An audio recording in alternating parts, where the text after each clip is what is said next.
ज्ञान के मार्ग में पूछा नहीं रहना चाहते तो जुड़े हमारे चैनल प्राचीन कहानी के साथ और पाए अच्छे अच्छे ज्ञानवर्धक जानकारी। दोस्तों, ज्योतिष शास्त्र के अनुसार इस साल सावन का दूसरा सोमवार विशेष होने वाला है, क्योंकि इस दिन 3 बहुत शुभ और दुर्लभ योगों का निर्माण हो रहा है।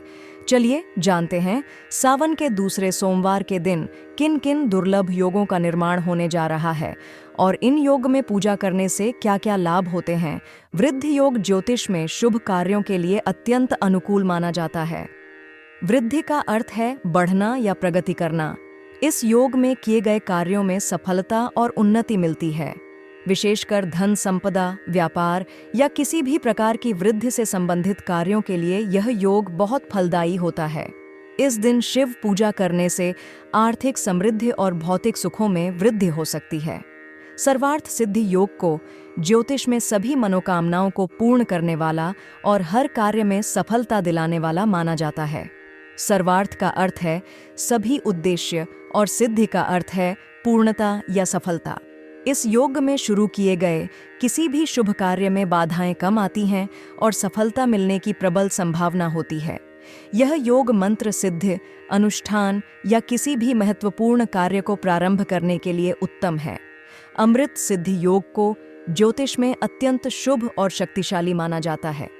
अमृत का अर्थ है अमृता और सिद्धि का अर्थ है पूर्णता। इस योग में किए गए कार्यों के शुभ परिणाम चिरस्थायी होते हैं और वे व्यक्ति को दीर्घायु, स्वास्थ्य और समृद्धि प्रदान करते हैं। यह योग नकारात्मक प्रभावों को दूर करने और सकारात्मक ऊर्जा को आकर्षित करने में सहायक है। सावन के दूसरे सोमवार पर इन तीनों योगों का एक साथ बनना इस दिन को असाधारण रूप से शक्तिशाली और शुभ बनाता है।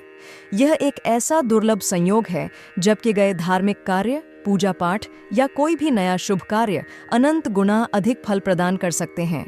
इन शुभ योगों का अधिकतम लाभ उठाने के लिए इस दिन भगवान शिव की विशेष पूजा अर्चना करनी चाहिए। शिवलिंग पर जलाभिषेक, दुग्धाभिषेक करें, बेलपत्र, धतूरा, भांग आदि अर्पित करें। ओम नमः शिवाय मंत्र का जाप करें। शिव चालीसा, रुद्राष्टक या महामृत्युंजय मंत्र का पाठ करना भी अत्यंत फलदायी होगा। अपनी मनोकामनाओं की पूर्ति के लिए संकल्प लेकर पूजा करें। इन योगों में दान पुण्य का भी विशेष महत्व होता है। गरीबों और जरूरतमंदों को दान करने से पुण्य की प्राप्ति होती है और ग्रहों की नकारात्मकता दूर होती है। इस दिन नए कार्य की शुरुआत, निवेश या किसी भी महत्वपूर्ण निर्णय लेने के लिए भी यह समय बहुत ही शुभ माना जाता है। शिवलिंग के सबसे ऊपरी भाग पर चंदन लगाने से मानसिक शांति और स्थिरता प्राप्त होती है। यह एकाग्रता बढ़ाने में सहायक होता है और मन की अशांति दूर करता है। जो लोग निर्णय लेने में कठिनाई महसूस करते हैं या तनाव में रहते हैं, उन्हें इस स्थान पर चंदन अर्पित करना चाहिए। माना जाता है कि इससे बुद्धि तीव्र होती है और सही दिशा में सोचने की शक्ति मिलती है। जलाधारी के उस स्थान पर चंदन लगाने से घर में सुख, समृद्धि और धन धान्य की वृद्धि होती है। यह स्थान मां पार्वती से संबंधित माना जाता है और यहाँ चंदन लगाने से दाम्पत्य जीवन में मधुरता आती है। परिवार में खुशहाली और आर्थिक समस्याओं से मुक्ति पाने के लिए यह उपाय बेहद लाभकारी माना जाता है। शिवलिंग के मध्य भाग पर चंदन लगाने से व्यक्ति के सभी कष्ट दूर होते हैं और आरोग्य की प्राप्ति होती है।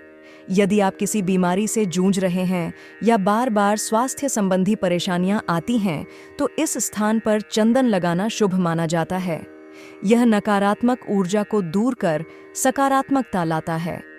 शिवलिंग जिस वेदी पर स्थापित होता है, उस पर चंदन लगाने से मान सम्मान और प्रतिष्ठा में वृद्धि होती है। यह सामाजिक जीवन में सफलता दिलाता है और करियर में उन्नति के मार्ग खोलता है। यदि आप अपने कार्य क्षेत्र में पहचान बनाना चाहते हैं या पदोन्नति की कामना करते हैं, तो यह स्थान आपके लिए शुभ है। शिवलिंग के सबसे निचले भाग पर चंदन लगाने से व्यक्ति को भूमि, भवन और वाहन सुख की प्राप्ति होती है। यह संपत्ति से जुड़े मामलों में सफलता दिलाता है और अचल संपत्ति प्राप्त करने में सहायक होता है। जिन लोगों को पैतृक संपत्ति संबंधी विवाद हैं या जो अपना घर बनाने की इच्छा रखते हैं, उन्हें इस स्थान पर चंदन अर्पित करना चाहिए। यदि आप शिवलिंग पर रुद्राक्ष के साथ चंदन लगाते हैं तो यह आपकी सभी मनोकामनाओं को पूर्ण करने में सहायक होता है। रुद्राक्ष स्वयं शिव का स्वरूप माना जाता है और चंदन के साथ इसका प्रयोग अत्यंत प्रभावशाली होता है। यह आध्यात्मिक उन्नति और मोक्ष की प्राप्ति में भी सहायक माना जाता है। आप शुद्ध चंदन से शिवलिंग पर ओम नमः शिवाय का मंत्र भी लिख सकते हैं। यह बहुत ही शक्तिशाली उपाय माना जाता है। इस प्रकार चंदन लगाने से व्यक्ति को सभी पापों से मुक्ति मिलती है और उसे मानसिक शांति के साथ साथ आध्यात्मिक बल भी प्राप्त होता है। सावन के हरे भरे महीने हरा रंग पहनना सबसे ज्यादा शुभ माना जाता है। जहां सुहागिन महिलाएं हरे रंग की साड़ी और हरी चूड़ियां पहनकर तैयार होती हैं, वहीं कुंवारी लड़कियां भी हरे रंग का सूट पहनती हैं। हालांकि हरे रंग के अलावा भी आप कई और रंग पहन सकते हैं जिन्हें शुभ माना जाता है। नारंगी, लाल, पीला, गुलाबी कुछ ऐसे ही रंग हैं। मान्यता है कि सावन में पूजा के दौरान हल्के रंग के कपड़े पहनना ज्यादा शुभ होता है, इसलिए सफ़ेद, हल्का गुलाबी, हल्का हरा जैसे रंग सही रहते हैं। कुछ ऐसे रंग हैं जिन्हें सावन में पहनने से बचना चाहिए। मान्यता है कि ये रंग जीवन में नकारात्मक ऊर्जा के कराते हैं और ख़ास तौर से धार्मिक उत्सवों के दौरान तो इन्हें पहनना ही नहीं चाहिए। इनमें से एक है काला रंग, जिसे किसी भी पूजा पाठ के दौरान पहनना वर्जित माना जाता है। इसके अलावा भगवान शिव की पूजा के दौरान भूरे और खाकी रंग के कपड़े पहनने से भी बचना चाहिए।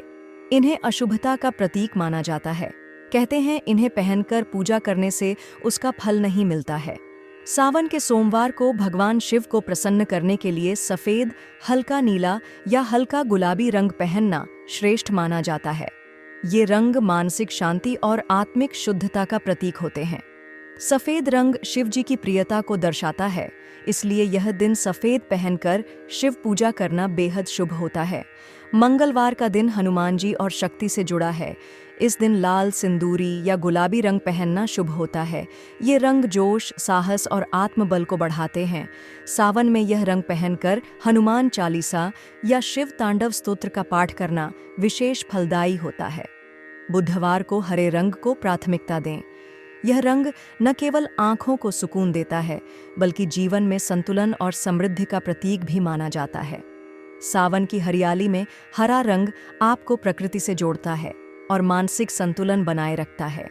गुरुवार को पीले या हल्के केसरिया रंग पहनना शुभ होता है। यह रंग बृहस्पति ग्रह से जुड़ा है और ज्ञान, धार्मिकता व सद्गुणों का प्रतीक माना जाता है। इस दिन पीला पहनकर शिव या बृहस्पति देव की आराधना करने से ज्ञान और शुभता में वृद्धि होती। शुक्रवार को गुलाबी, हल्का नीला या क्रीम रंग धारण करना सौभाग्यदायक होता है। ये रंग प्रेम, सौंदर्य और मधुरता के प्रतीक होते हैं। यह दिन माँ लक्ष्मी का भी होता है। ऐसे में शांति और ऐश्वर्य की प्राप्ति के लिए इन रंगों का चयन करें। शनिवार को बैंगनी, गहरा नीला या हल्का स्लेटी रंग शुभ माने जाते हैं। ये रंग गंभीरता, संयम और ध्यान के प्रतीक हैं। इस दिन शिव भक्ति के साथ शनिदेव की पूजा भी होती है। ऐसे में गहरे और संयमित रंग धारण करना लाभदायक होता है।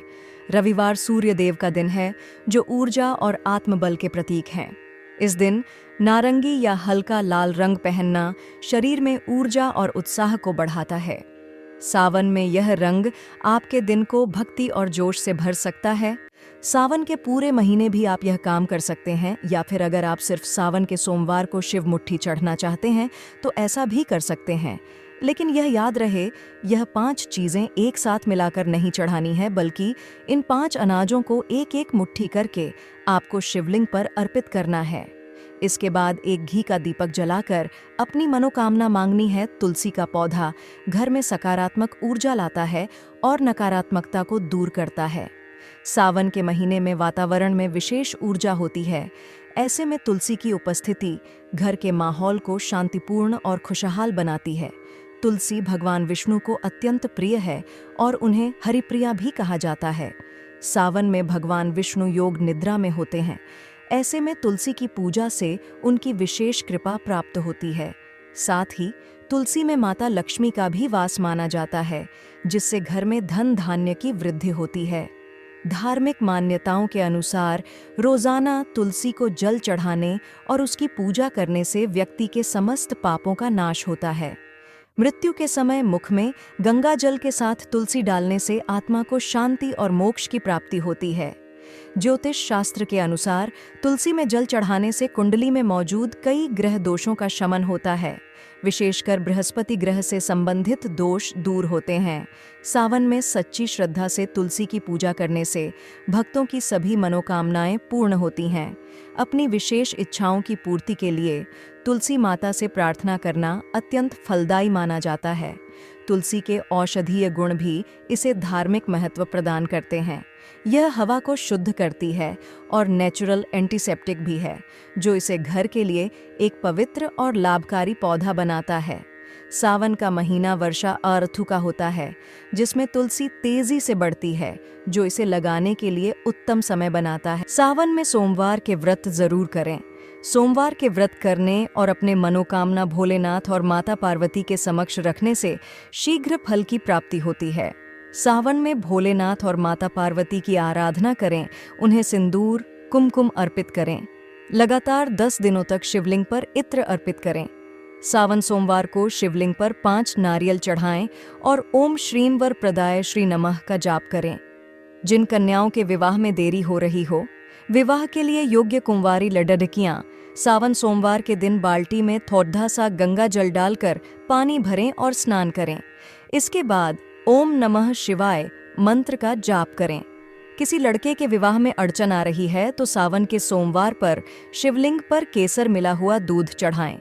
इससे शीघ्र ही आपके विवाह के योग्य बनने लगेंगे। सावन में शादी के कई उपाय किए जाते हैं। भोलेनाथ और माता पार्वती की कृपा पाने के लिए सोमवार के व्रत किए जाते हैं। सावन में पीले वस्त्र शुभ माने जाते हैं, खासकर विवाह योग्य लोगों के लिए।